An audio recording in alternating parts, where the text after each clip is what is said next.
अच्छे लोगों के साथ हमेशा बुरा क्यों होता है? वहीं जो लोग बुरे कर्म करते हैं और अज्ञान की राह पर होते हैं वो खुशहाल दिखते हैं। श्री कृष्ण ने इसका जवाब गीता में दिया है।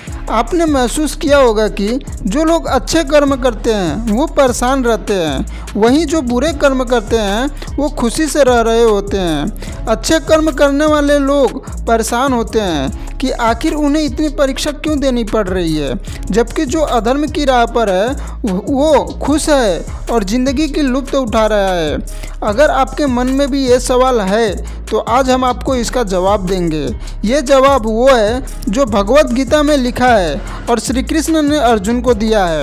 भगवत गीता में वर्णित कथा के अनुसार जब भी अर्जुन के मन में कोई दुविधा होती थी तो वो श्री कृष्ण के पास पहुंच जाते थे।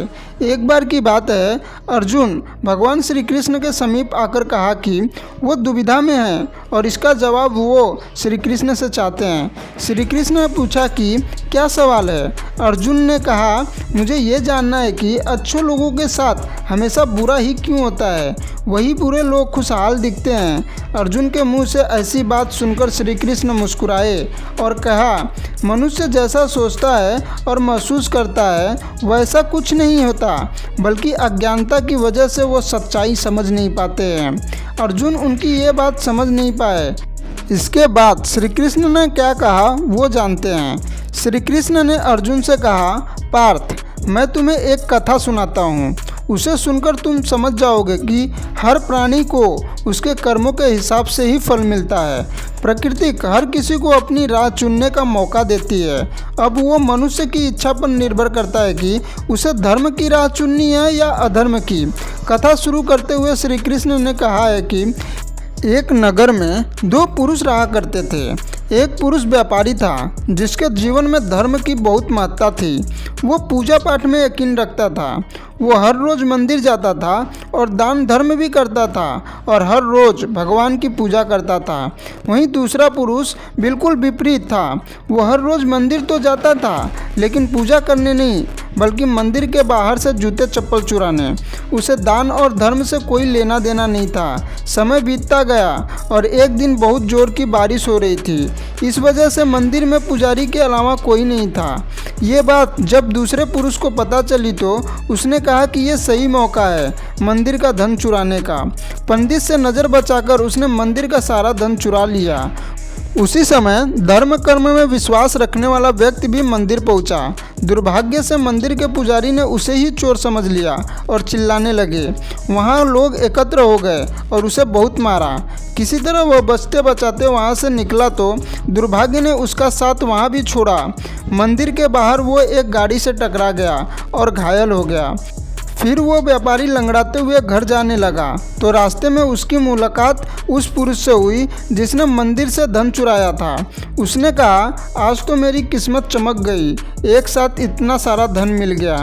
ये सब देखकर उसे बहुत बुरा लगा और उसने अपने घर से भगवान की सारी तस्वीरें निकाल दी। कुछ सालों बाद दोनों पुरुषों की मृत्यु हो गई। मरने के बाद जब दोनों यमराज की सभा में पहुंचे और भले पुरुष ने दूसरे व्यक्ति को देखा तो उसे बहुत गुस्सा आया। उसने क्रोधित होकर यमराज से पूछ ही लिया, मैं तो हमेशा अच्छे कर्म करता था, दान में विश्वास रखता था, उसके बदले जीवन भर मुझे अपमान और दर्द ही मिला और इस व्यक्ति को नोटों से भरी पोटली, आखिर ऐसा भेदभाव क्यों? इस पर यमराज ने कहा, पुत्र तुम गलत समझ रहे हो। जिस दिन तुम्हारी गाड़ी से टक्कर हुई थी वो दिन तुम्हारे जीवन का आखिरी दिन था, परंतु तुम्हारे अच्छे कर्मों की वजह से तुम्हारी मौत सिर्फ एक छोटी सी चोट में बदल गई। तुम इस दुष्ट व्यक्ति के बारे में जानना चाहते हो। दरअसल इसके भाग्य में राजयोग था, मगर इसके कुकर्मों और अधर्म की वजह से वो सिर्फ एक छोटी सी धन की पोटली में बदल गया। कथा सुनने के बाद श्री कृष्ण अर्जुन से कहते हैं, पार्थ, क्या अब तुम्हें तुम्हारे सवाल का जवाब मिल गया? ऐसा सोचना कि भगवान तुम्हारे कर्मों का नज़रअंदाज कर रहे हैं, यह बिल्कुल भी सत्य नहीं है।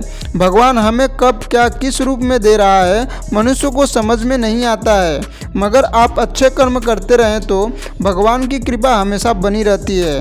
इसीलिए अपने अच्छे कर्मों को बदलना नहीं चाहिए, क्योंकि उसका फल हमें इसी जीवन में मिलता है। इसीलिए मनुष्य का फर्ज है कि वो हमेशा अच्छे कर्म करते रहे, क्योंकि श्री कृष्ण ने गीता में भी बताया है कि किसी के द्वारा दिया गया कर्म बेकार नहीं होता, चाहे वो अच्छा हो या बुरा। तो दोस्तों आशा करता हूँ कि आपको वीडियो पसंद आया रहेगा तो कमेंट करके बता दीजिए कि कैसा लगा आपको वीडियो को लाइक कर लीजिए और चैनल को सब्सक्राइब कर लीजिए और बेल आइकन को दबाना ना भूलिए। जय श्री कृष्ण।